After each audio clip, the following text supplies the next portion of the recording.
Op got rejected by a guy who gave her butterflies and wants to know if she should reach out to him. She updates 3 years later painting a love story, but a commenter goes through her post history to reveal a different narrative.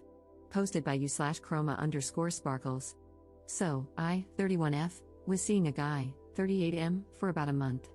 We went on 7 dates total and slept together twice. He seemed very excited about me in the first 3 weeks, planning dates, kissing, holding hands, and showing general PDA in public. He paid for every meal and activity, and he texted me daily. We had great conversations, and everything seemed to be heading toward us happily dating. Then, this past week, I suddenly noticed him slow fading me. Yesterday, when I asked if he was available at all this week, he sent me a text apologizing profusely, saying he thinks we should see other people. I simply replied, while bawling my eyes out, "It's okay. Good luck with everything." I deleted my Bumble account almost instantly after he sent me that message because I was ready to give up, but I remade it today. After swiping a few times, his profile showed up, and I noticed that he had deleted his account and made a new one as well. No idea why. But that shows me he didn't break things off with me for another woman. Of course, like a dork, I still swiped right, holding out some kind of dumb hope that we'll match again. Normally, when I'm rejected by a guy, whether things were going well or bad, I say my little good luck message and move on. But I honestly feel like this guy and I were on the way to something special.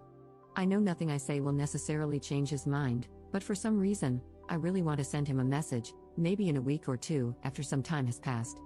I want to let him know how I felt about him because I never really got the chance to. I had been planning to tell him this week that I was developing feelings for him. He was nothing but a gentleman, very nice, generous, and he made me feel really special for the first time in a long while. I truly feel like he was developing feelings for me too. He proved it with his actions and words, which left me feeling like he was genuine. So, for him to end things so abruptly has kind of left me confused. I know people are allowed to change their minds suddenly with no explanation, and he's well within his right to do so. I'd be lying if I said I wasn't hoping the message would get him to change his mind or, at the very least, open the door for us to talk more about what happened. But I'm not a complete fool. I know it's more than likely that he will read it and not respond, even though we didn't end on bad terms. Even knowing that it most likely won't make a difference, I still want to send it because I really do want him to know how much I liked him and appreciated him, even if he doesn't care enough to respond. I feel like it would be very cathartic for me, and whether he responds or not, it would give me some closure because I will have said everything that's been on my mind and in my heart for the past month. Should I go for it, or is it a waste of my time? Edit. You are all right. I won't send him anything. I might still write the message as I originally intended, for my own personal catharsis, but I will not send it to him. I won't make a fool of myself chasing after someone who told me they weren't interested. If he wants to reach out to me, he will. And if I never hear from him again, which I most likely won't, then that's my closure. Thank you for all the responses, even the ones that were a bit harsh. Update 3 years 5 months later. About 3 years ago, I made a post asking if I should reach out to a guy I was seeing after he rejected me. The general consensus was no, so I didn't. However, 3 months after I made that post, he actually reached out to me. We hadn't spoken at all during those 3 months, and I didn't go on any dates with anyone else.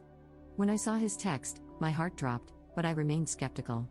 After about 3 days of texting, he asked me to dinner. I grilled him about why he had rejected me and why he decided to reach back out. I wanted to ensure he wasn't playing any games.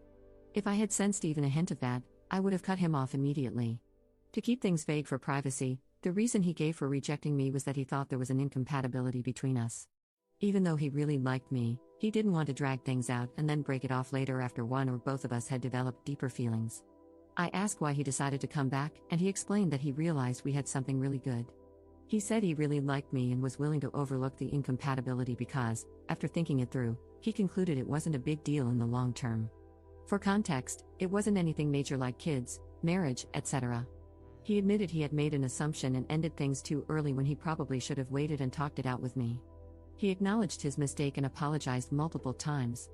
I also asked if he had been seeing anyone else during the 3 months we weren't talking. He said no, he hadn't even been on any dates since me. Since he had never given me a reason not to trust him, I chose to believe him. I just wanted to make sure he wasn't using me as a rebound after being dumped or something. Long story short, we've been together ever since that dinner. And now, 3 years later, we're engaged. We are madly in love, and he truly is my best friend. My mom loves him, his mom loves me, he loves my fur babies, and they love him, so all is good. I'm sharing this not to brag, but to encourage people to stop cutting others off so quickly or assuming bad intentions when someone comes back. Believe me, I've been led on and used by men in the past, and I probably should have cut them off sooner. Looking back, the signs were there, but I chose to ignore them. My now fiancé has been nothing but a parade of green flags, but I was still cautious when we started dating.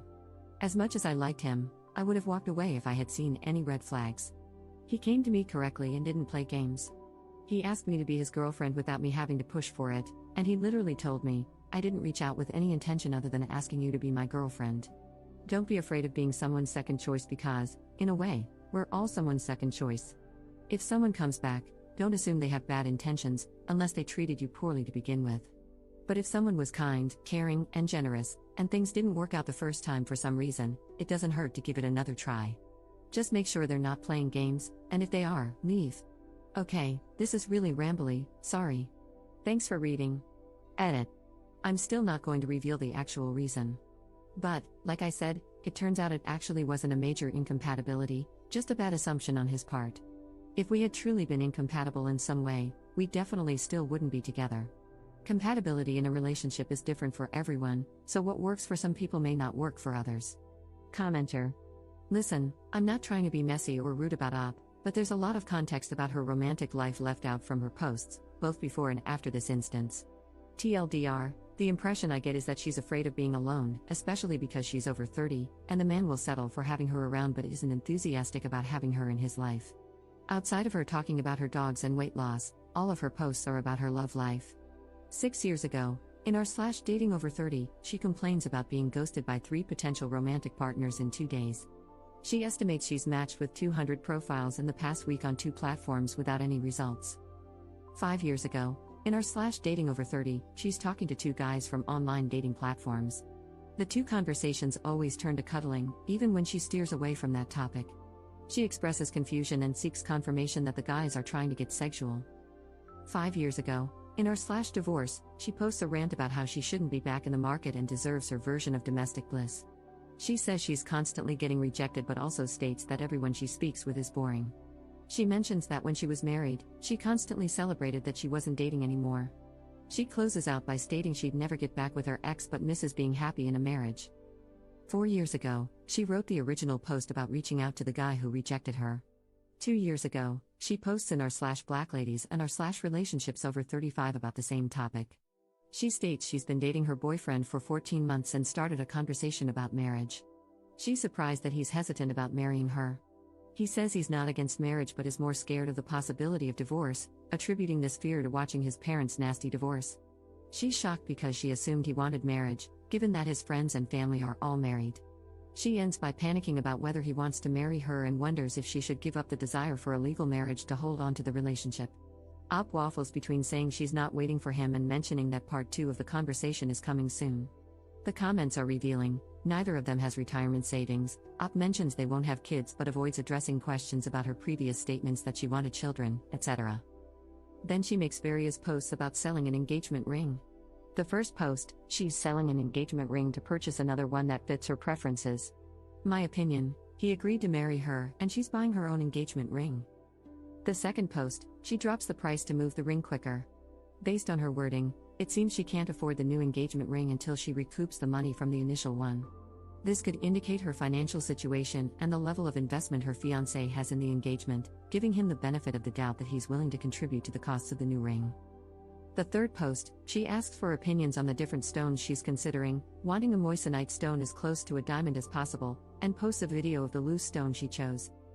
Then 7 days ago, she posted the update to her original post, the one about reaching out to the guy who rejected her.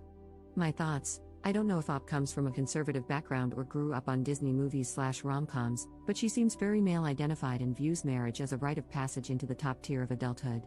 She's mentioned in comments that people gain social capital when they get married and that she doesn't want to grow old as someone's girlfriend. I think she's willing to give up her actual wants if it means getting a husband. She has a pattern of deferring to the man in her relationships, even if it means taking on the bulk of the risk. For instance, her ex-husband wanted a husky even though they already had 2 dogs, and she didn't want another dog. The ex left her a couple of months later and left the dog at her house. I think the fiancé was dating around or hooking up and felt sparks with someone else. He started ghosting Op until she asked him a direct question about his availability, and he broke it off with her. He deleted his Bumble account because he was serious about the other person but not Op. When he saw that Op matched with him again, he put her on the back burner as a backup. Once he realized nobody was feeling him or his potential matches didn't lead to anything, he circled back to her. He returned with a half-truth, claiming he made an assumption about their incompatibility, which, to me, translates to liking her well enough but not being invested enough to confirm their compatibility. This lady has a lot going on because she's scared to be alone and build the life she wants due to her FOMO around having a man. I've also noticed that she seems to round up her age in relation to the forums. For example, she was 29 posting in r/dating over 30, not alarming by itself, and 33 posting in r/relationships over 35. It seems like she thinks she's falling behind because she doesn't have a marriage.